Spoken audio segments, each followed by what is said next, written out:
Amigo, João capítulo 15, versículo 13. Jesus está falando uma coisa muito bonita, inclusive nos chamando de amigos dele. Ele diz o seguinte: ninguém tem maior amor do que este, de dar alguém a sua vida pelos seus amigos. Ora, é muito lindo ser chamado de amigo por Jesus. Ele morreu por nós. Quando eu aceito Ele como Salvador e Senhor da minha vida, eu também estou aceitando Ele como meu amigo, porque foi quando eu não valia nada, quando eu não o conhecia, quando não tinha o menor, vamos dizer assim, pensamento. O que Ele fez por mim? Ele morreu em meu lugar. Morreu antecipadamente, tem 2000 anos isso. E hoje eu sou salvo por aquele sangue que Ele derramou lá em Jerusalém, coisa séria.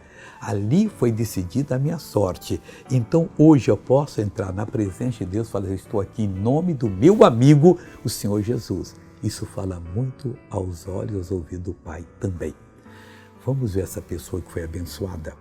Eu tinha uma dor em meu coração há 2 Seu semanas. coração? 2 semanas. Ele estava batendo com muita força.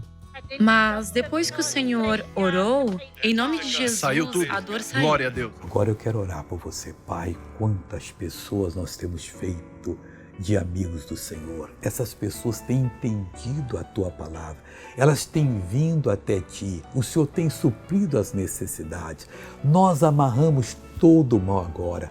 Nós repreendemos todo o mal. Nós exigimos que o mal saia dessa pessoa. O mal sai dessa pessoa em nome do meu amigo, o Senhor Jesus.